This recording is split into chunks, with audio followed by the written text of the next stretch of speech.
Heart and Soul. Good morning. Oh, I am so grateful for Reverend Jack Elliott speaking last Sunday and bringing us a personal message of evolution and divine knowing. So grateful. Today,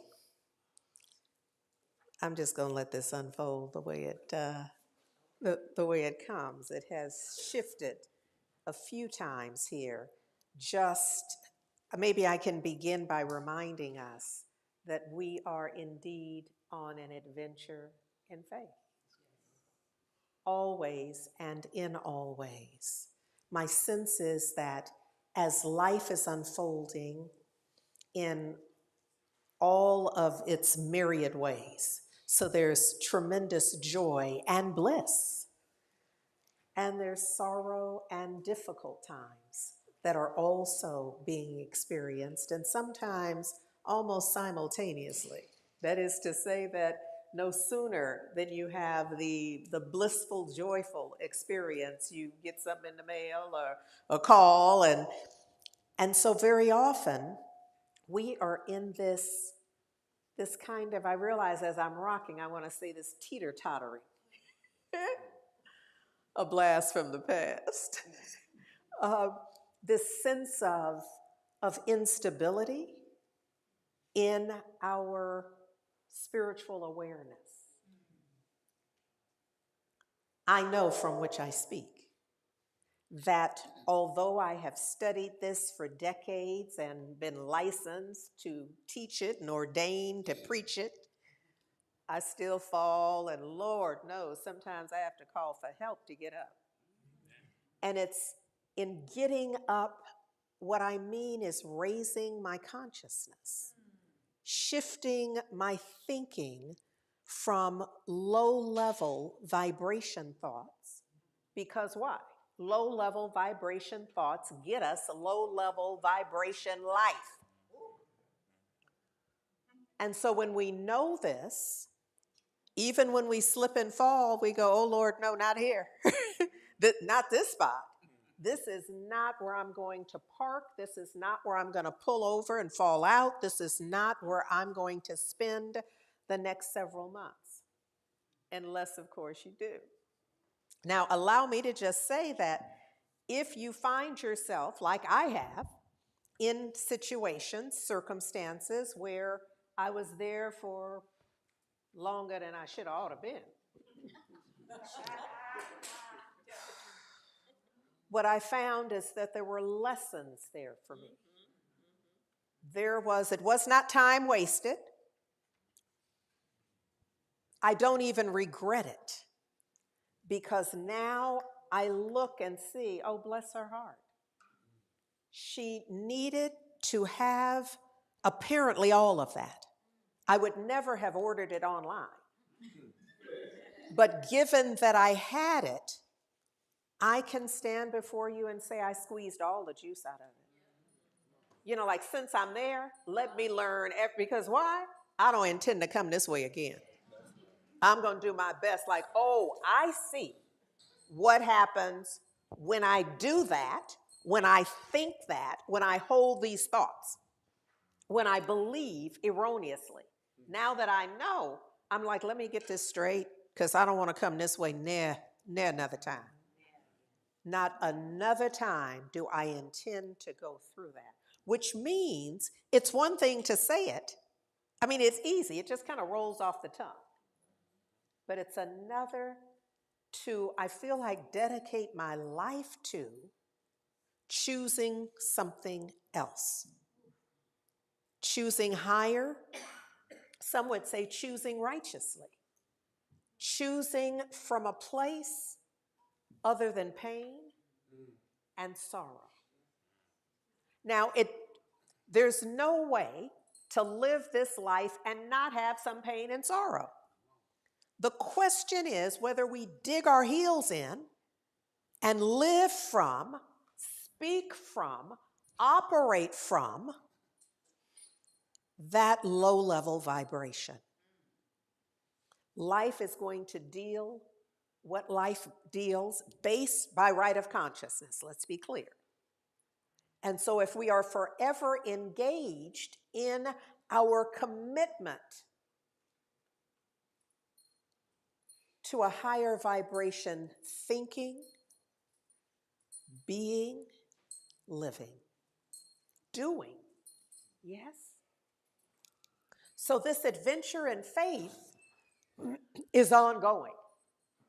It's ongoing in the sense that on any given day, I invite you to see the day unfold as an adventure in faith.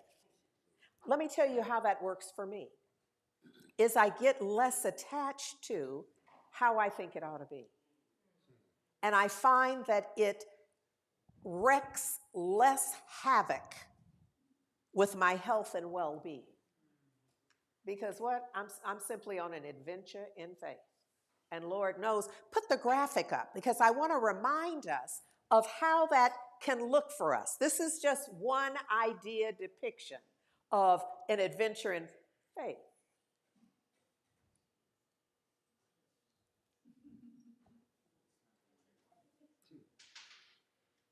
So the idea, let me look at mine, is that the road, it's not clear where it's going on this adventure in faith. And it appears to end in an odd spot. So for me, when I think about this, it reminds me of how wide open I must be for living, how available I must be for life, because life has its twists and turns. And in any given moment, I don't know where my thoughts are going to take me.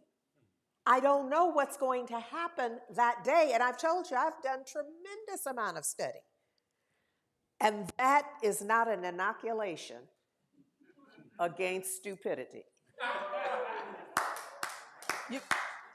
You know what I'm saying? That there are just, because this is, first of all, let me be clear, this is not a mountaintop teaching. This is not me having come to the top of the mountain and I'm like shouting down at y'all. This ain't that. This is often me in the valley trying to holler, don't come this way, not now. It's rough over here. Wait till some people get the lessons and then, huddle up with them. Be in the coaching group with them, be in the workshop, whatever it is, so that we can be in continuous learning on our adventure in faith. Yes? Yes. All right. So look, where there is what I'm calling this notion of how we flow in consciousness. And it's the little diagram that was put up earlier when we were looking for the adventure in faith. And I'm only going to focus. We have not moved beyond the lower left.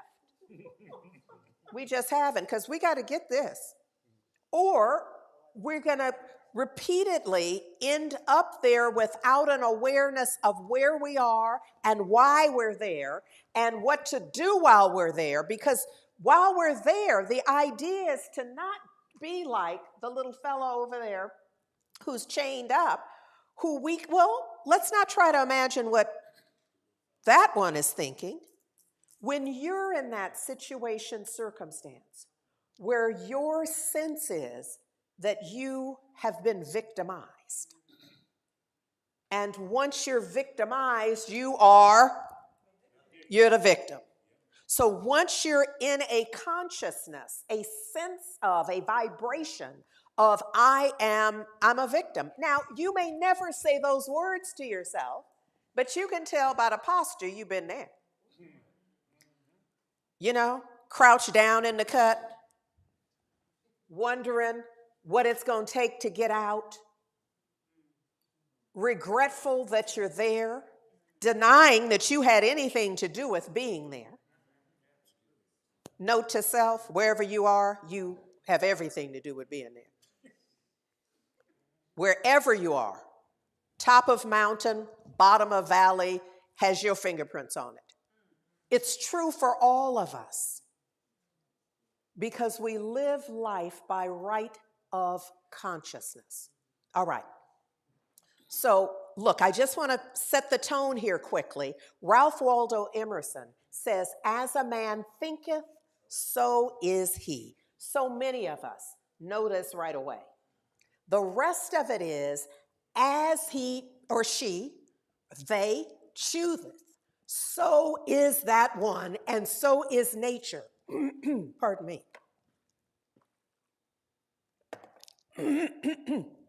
Meaning to me, what manifests out of that. So how you are, excuse me.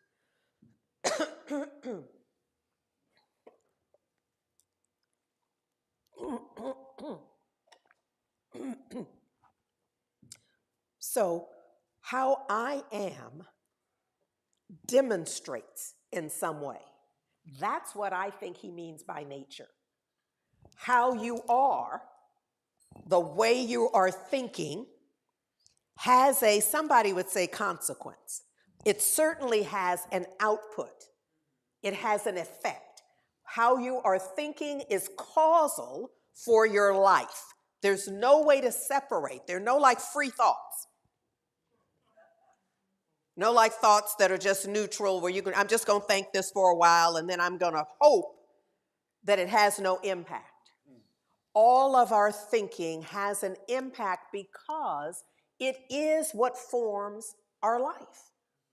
Our life is formed out of our thoughts. If we could imagine, if you will, that your thoughts had some specific form, like think Legos, think building blocks, think something you put together, puzzle pieces, any of that, bring that to mind. See, this is almost a little pop quiz here, because if you can't use your imagination for this, you're going to be lost. Imagination is key, because if you're only living from what has already happened, then it means you repeat that. So your imagination is key for successful forward motion. Our prayer process must include your imagination. You got to see this. If you're not seeing it, you're not going to be it. You're going to be hoping for it and wishing for it and reaching for it. And it will be outside of your grasp until you can get to a point where you can see it. Look at here. Wait. Until you can see yourself in that. I don't think y'all understand at all. I don't think you get it. Because look,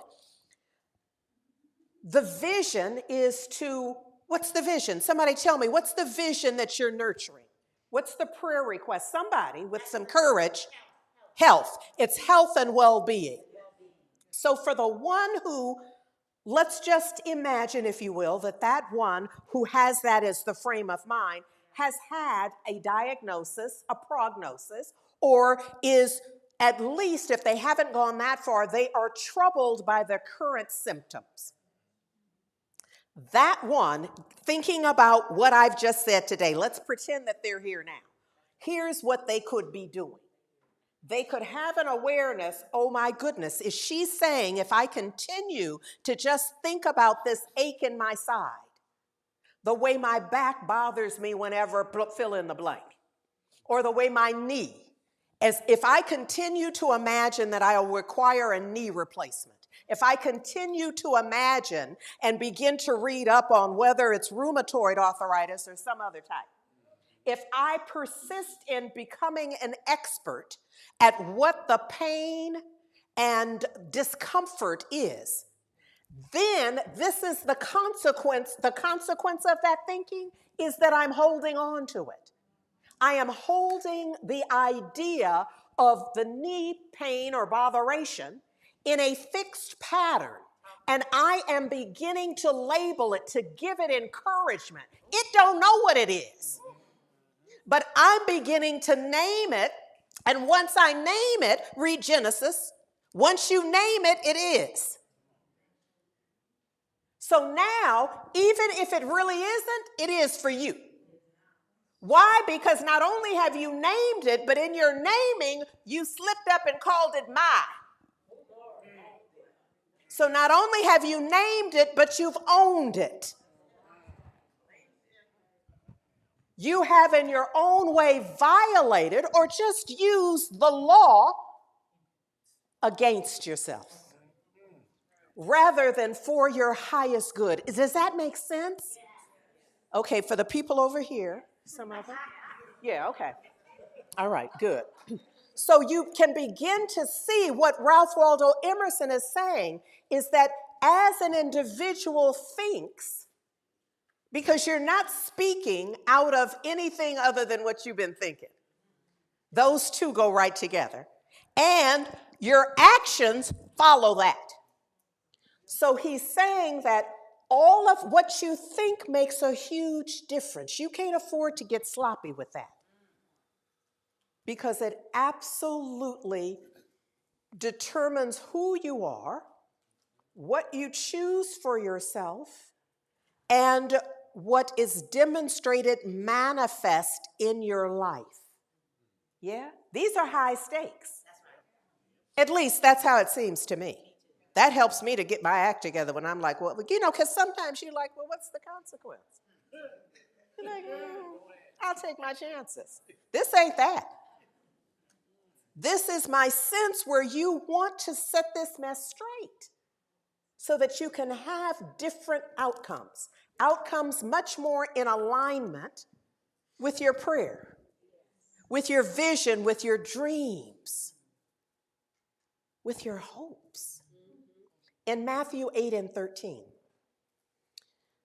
Yeshua, the master teacher that the world ultimately came to call Jesus, says there's this experience where he's saying to the centurion here, go and it will be done for you just as you have believed. And this, in the rest, in let me give you a little more. Y'all know that story already? Okay, all right. So look, the centurion has come and asked for the master teacher, Yeshua, to come with him to do the healing. And, excuse me. And the master teacher says, because of your faith and knowing, the centurion says, you don't even have to come.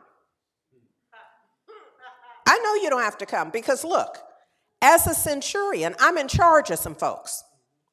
And the folks I'm in charge of, I don't have to show up in their face. I tell them, go do that, and they do it. I tell them, go there and be there, and they go. So I understand the power of one in charge. So you don't have to come. All you have to do is say the word. And the master teacher says, oh, I see who you are. You one who knows. You just go on home and it's done unto you as you believe because you understand how the law works. So you're not requiring that I come and touch, that I come and see. You understand how it works at the level of thought and execution. So I want you to go and it will be done for you just as you have believed. And then the scripture says, and the boy was healed in that exact moment. When that awareness, see, it's by right of consciousness. When that awareness was clear and present, the healing is what took place. Does this make sense? Yes. All right. So I'm setting the stage here. Okay. So we're back to our little fella in the lower left. Because this is us on any given day where we are living out that it is done unto me as I believe. So imagine, if you will, what are you believing when you're in this state? What are you believing? Somebody said aloud, woe is me. We've been there, yes? Woe is me. It ain't gonna get no better. Ain't it awful? I'm at the, why me for sure? I'm at the effect of this. We can see, and as we are saying any of this to ourselves, if we could see ourselves, if we could see like our aura, one, it is getting darker, and our consciousness, if we will, or our sense of self is shrinking all the while. We are just, can you, and so you see just in this particular posture, I like to think that, I love the fact that this one is covering their eyes. So they're not even trying to see beyond the situation. Because what do when you're here? You are looking within. That posture tells you what's within. So that one is reinforcing whatever got them there. Yes? And what we're going to be doing is looking at that, and we're going to be telling the truth that we're not looking at this little fella as the little fella. That's us. That's each of us, and it behooves us to discern what situation was that? What happened so that you can decode it, so that you can unpack it, so that it's not just the thing that happened to you, and now you're glad you're not there, so that you can see what is the rule, how is this game called life played? What really happened? What did I do? What happened to me? How did I get, we have a how I got over story, but let's look very carefully at it. You didn't just magically get up and move away. What? Doing your best to discern. What was it? How did you get to that point where you knew you no longer had to stay in that condition? You no longer had to stay in that circumstance. Yes. Because it's from that we can be much more like the centurion who is understanding how it worked. Here's how I got out of it the last time.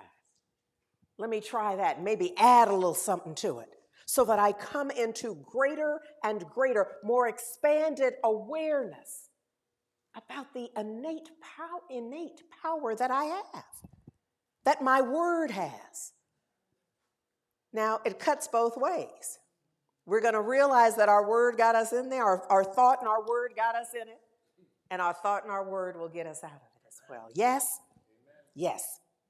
Ernest Holmes says, it is only common sense to recognize that what this law does for you, it must of necessity do through you.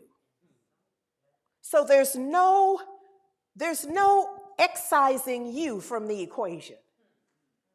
And I have to say this to you because so often we want somebody else to do it. This is how we have gotten the kind of fake medical system. Little faux medical system that we have. That has so little, it's not based on a healthcare model. By right of consciousness. Because we often go and we just give ourselves away. Not taking responsibility for how we got there. Like divorcing what we eat from how our body is going to show up. Divorcing what we ingest at the level of beverage or whatever it is. Divorcing that, separating that from the life that we live and the quality of living that's available to us in that. Is this making sense? Yeah. Okay. All right. All right. All right. Ernest Holmes says also that the gift of life is not complete until it's accepted. You know, little guy is not accepting the gift of life. Our little guy is caught up in the past, is caught up in something that happened that was, I'm going to say, devastating. I know, and I've shared with you that the past 2 years for me, first of all, let me just say I'm emphasizing past. Let me just say past and then pause for the effect of that. The past 2 years were horrendous for me. Took me to my knees on so many levels. The grief, the heartbreak, just all of the emotions. And throughout that, there were several times where I forgot what I know. It was like Centurion, who? Where? Yeah, couldn't be. And then, praise God, I could come to myself. There was never a time that I just stayed out, but sometimes it wasn't high thinking. Just a little mediocre thought, a little something to just keep me from going under completely. And then ultimately getting to a point of greater inner strength and moving beyond it. So again, this is not a mountaintop teaching, and this is not one where I've just imagined stuff to come up in here and tell y'all. This is instead me applying principle to my own life and sharing it with you that it might be beneficial for you as well. Oh, Lord, yes. So I want to share, there's several pieces I want to share with you, well, a few now, from Ernest Holmes. And I want you to hear them. I'm going to ask you to open up your inner ear so that there is more listening than hearing happening. This is what Ernest Holmes said, and I have to admit I've been doing just a little tweaking here, so forgive me. My prayer is that that's not offensive to you, that I have taken some license with his work. He has offered us, if you believe in only a little good. Now, let me just say, believing in only a little good is better than not believing in any. Okay, so that's but if you believe in only a little good, then the law will be compelled to operate on that little good. Can you see at the level of thought? If all you can manage is a thimble of good in your imagination, just a little piece, Lord. Just a little, just a tenachi, just a little bit, I'm not worthy. Yeah. And there was decades ago, I was very active in another ministry that had a different teaching. And I had begun studying this, but I was still, and the way Ernest Holmes began this teaching, it was not to start a church. It was not to have people to come to one center. It was teaching principle.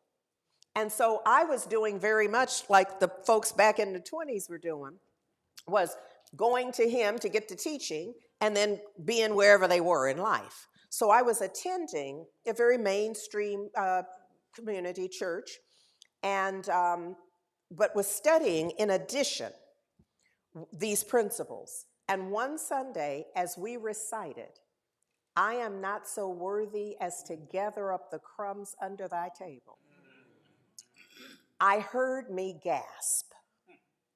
Now, I had for years recited that phrase as a part of the recitation on the Sunday mornings as often as we recited it. It's been so long now, I can't tell you what it was, the whole piece of it. But I remember I was shocked into, and I remember the congregation was standing, and I just sat down. I almost fell into my seat. And I sat there thinking, Lord, what am I? I've been doing this work to work on my consciousness and be aware of my thinking and my words. And I come in here and recite with over 100 people. And there's power in that. I recite with over 100 people that I am not so worthy as to gather up the crumbs under thy table. And so I knew I had to, one, stop saying that and listen more carefully to what I was agreeing to. That's right. Which meant I had to bring myself to a higher awareness, a listening, not a hearing, a listening of what is it that's being said in my presence that I'm like nodding to. And what am I reciting? I had not paid attention until that moment.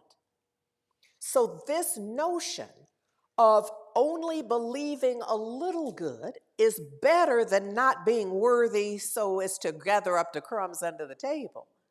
But it still is not your vision for your life. He goes on to say, if, and see, I've capitalized and underlined the if because it is dependent on you. If you can say, I have a little good, it will produce this small amount of good for you. But if you say, all the good there is mine, with equal certainty, it will produce a larger good. Can you see your role in it? Now, I know this may piss somebody off who didn't want to have a particular role in this. They were kind of wanting to roll up in here this morning and just have something given to them, and they'd go out brighter and lighter and all the things. This ain't that. This requires that you do it if you focus, if you align with the truth, if you see beyond your current circumstance, if you listen to another possibility, if you let go of focusing on the pain. Now, I'm not saying none of this is easy. You didn't hear me use the word easy, did you? Because easy don't have nothing to do about transforming your life. Anybody who tell you easy, well, that's not part of my talk about them. Okay. So look, if you believe that wherever you go, you will meet with love and friendship, with appreciation and gratitude, then this will become the law of your life. But only if. Don't get excited about it unless you gonna buy in. You know, if this were a card game, this would be you getting in there.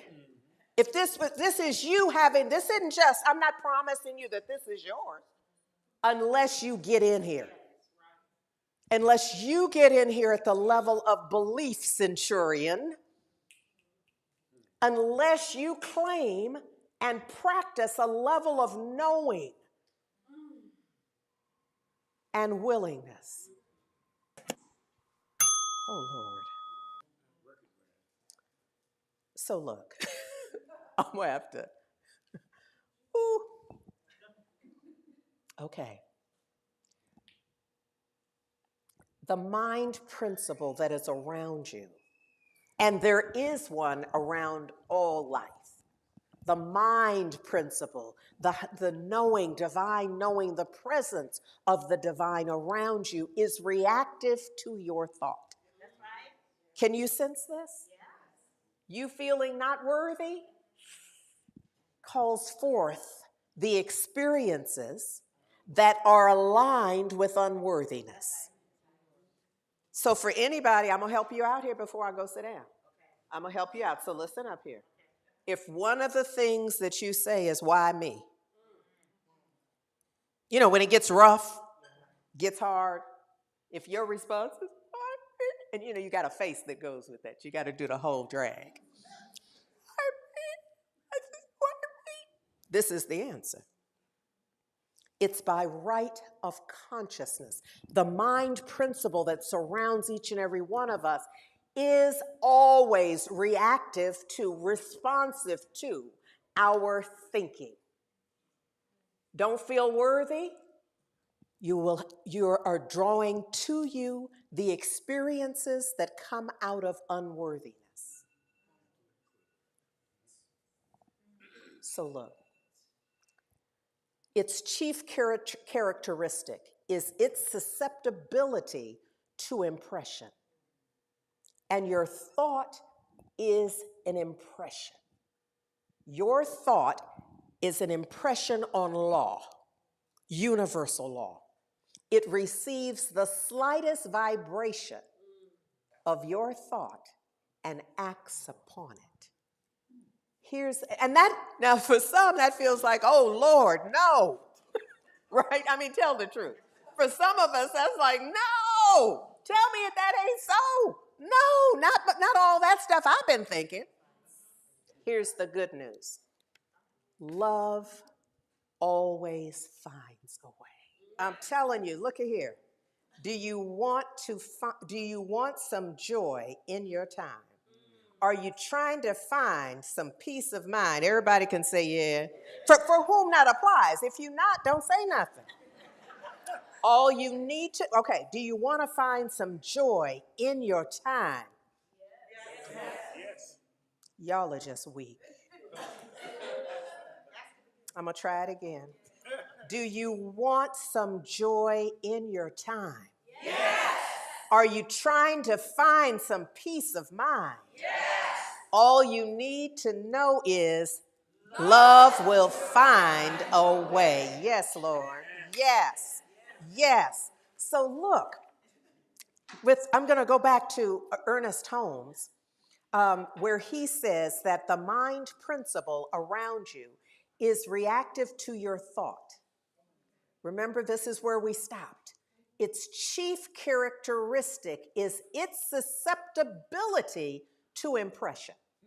Now, if I were going to advise you, and I'm not, but if I were that type to just say that that's the part to write down, I'd probably say that. But I'm not, because you're going to write down that or nothing. I would say that that's the money phrase, though. That when you understand how the law, universal law in principle, is totally susceptible to the impression of your thought. Now, I'm surprised I don't hear nobody sucking air. Because that's like a thing, that's like you can go, oh my God, I've been doing that all the time. I have been thinking thoughts without giving any consideration to the consequence of that thinking, the impress of that thought on universal law.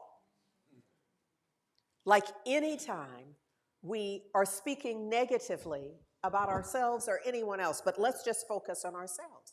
Those times when you make a mistake and you then proceed to cuss yourself out, you are making an impression in that moment when you say, I'm so stupid. Why do I always get it wrong? An impression. Why am I always the one who, or I never get an impression? Nobody will ever.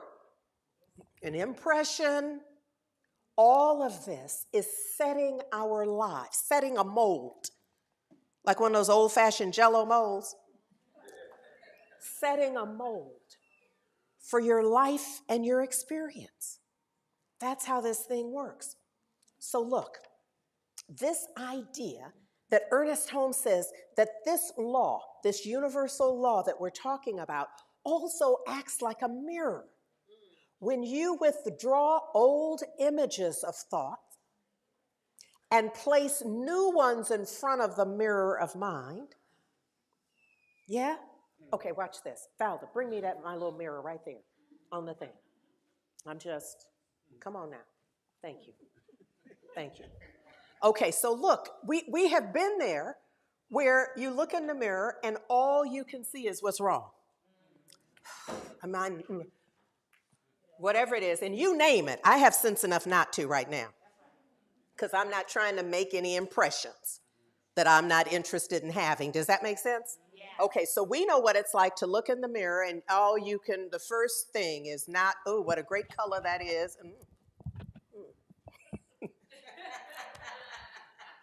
That, you see, rather than seeing the thing, I was seeing how that was out of order. So that's like the perfect example, real time. What did I notice? Not just how gorgeous.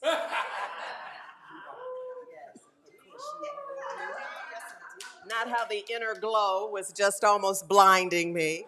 Instead, what I saw was the little necklace was askew. This is what I'm talking about. What I focused on was something askew. Even in the midst of teaching the thing about don't do that. That's right. This is me forgiving me. Yes. Just blessing my heart, Lord. So the idea is that the truth here is that in looking right now, I could see whatever I want to see. That's right. You know, I can see whatever is out of order. And then I can do my spiritual work, my spiritual practice, lifting my awareness to a higher vibration, and nothing will have changed physically. You know what I mean? If we literally took a photograph, I'd be looking at exactly the same thing, but I would see something else. It shows the power in our thought, the control that we have if we execute it on our thinking. That what we see is determined by what we are willing to see, not our ocular system. It's what we're seeing, not looking at.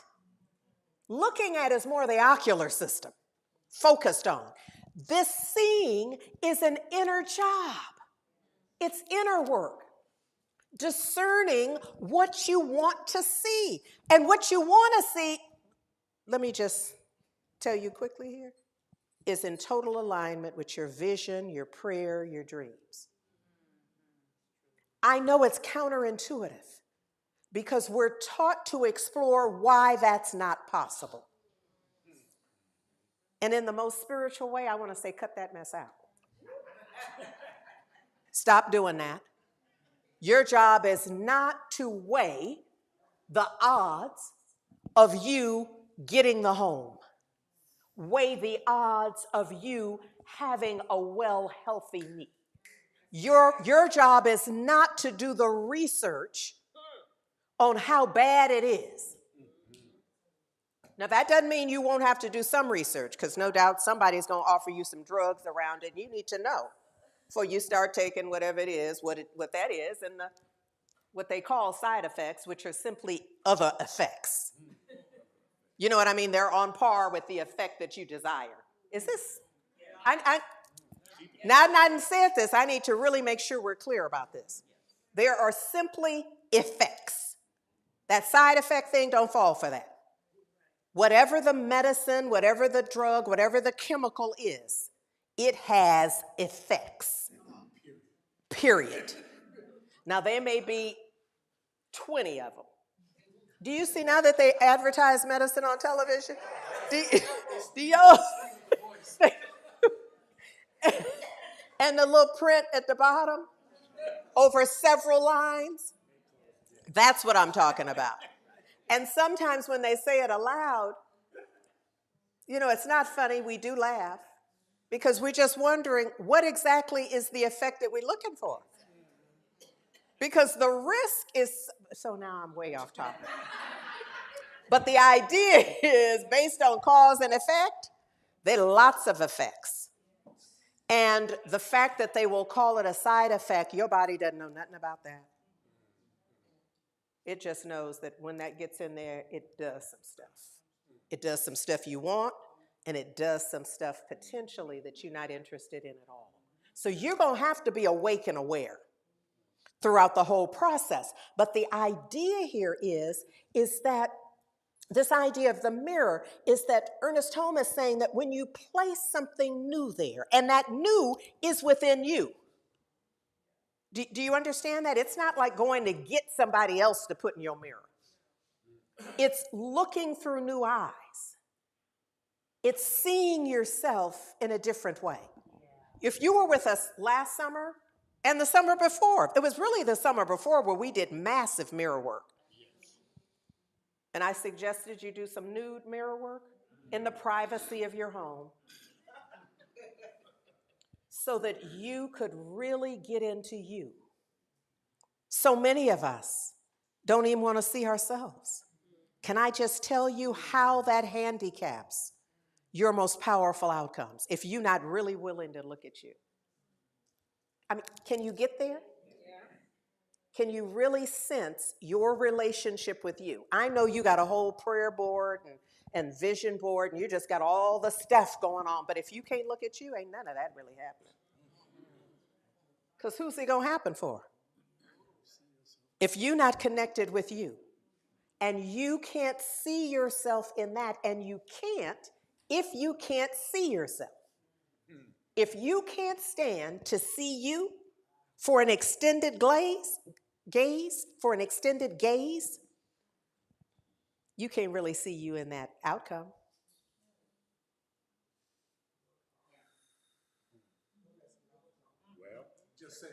Just saying. I'm just saying. He says, if you, they say, now you're starting to meddle, right? We were liking your talk till you start getting us naked in the mirror. But if you only half withdraw the old images, and the images are in your mind, it's the way you see yourself. See, this is the you that argues with people. When they say, oh, you look so good, you start pointing out why that's not true.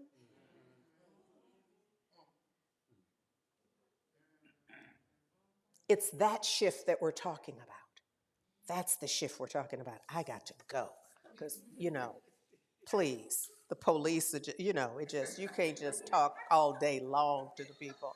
So look, I'm going to close with Dr. Dan. This is also, by the way, this is our summer school read as well. Guidance for a Spiritual Journey is what is our read for this year. And for summer school, we're going to focus on it. So we're going to do some stuff for the 5 weeks that we're together. We're going to focus using this same work. So for tomorrow, July 10th, Dr. Dan offers us this. Faith is creative power. I'm going to try to make this a little larger so I'm not straining. Not that large. Okay. He says creative faith is a mental attitude which is so convinced of its own idea that any contradiction is unthinkable and impossible. Think centurion. Creative faith as a mental attitude. Can you feel that? That when you say, I'm not having that. My kidney, no. No. When you have such a clear sense of the no, the power in denying it, it's not a trivial thing because you're standing in creative faith. You are much like the centurion, where you just know. And it's not a false knowing. You have put absolutely everything, all of your energy. You are the vibration of the thing itself, because manifestation requires the mental, emotional, spiritual equivalency in vibration. So if you have a sense of it and you're like thinking it, and you're writing it, and you're journaling about it, you're just doing all that, but you're not feeling it, it ain't happening. That's just why it's the mental and emotional. You're going to have to feel this too. So you have to be all in, not just hanging out by the curb on it, in the vicinity of your good.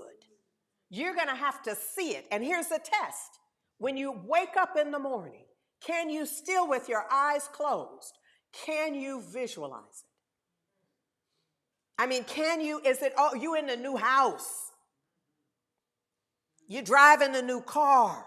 Your knee is flexible and your back, whatever the thing is, yes? Now, there's nothing I'm saying here that is to be construed with surgery is unnecessary or not a good thing. That can be a part of the answered prayer. Do you see what I'm saying? I mean, I don't know, because it's going to be different for different individuals.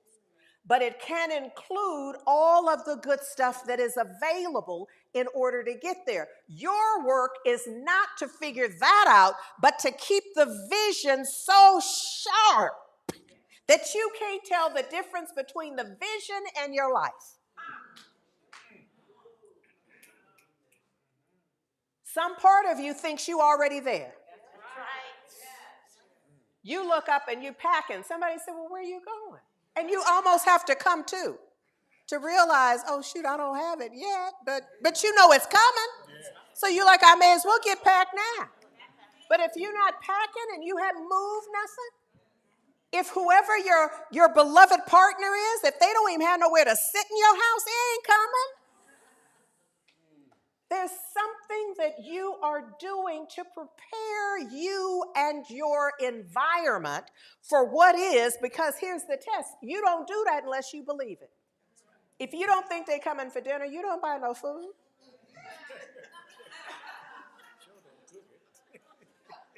And cooking it and preparing it and setting the table, you're not doing that.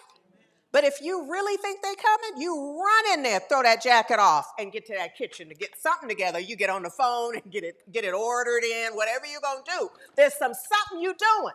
But if you're not doing none of that, you don't believe it's happening. Okay. All right. So look. By now, y'all ought to be singing in unison. I can see clearly now. So let us just go within and allow our eyelids to close. I can see clearly now. I know that I know that I know. I know that there is only one life, one principle in the universe, one love, one truth, one intelligence. And it is my life now. And it is the life of each and every single one of us. And it is the life of heart and soul center of light. And I am thankful for this high consciousness today. I am thankful for the gathering, the beloved community, the inspiration, the song, the words. I am thankful. And as each one of us goes our individualized ways, I'm just thankful for what we brought to this service and what we're taking away. And I release this word, and so it is. Ashe, ashe, oh.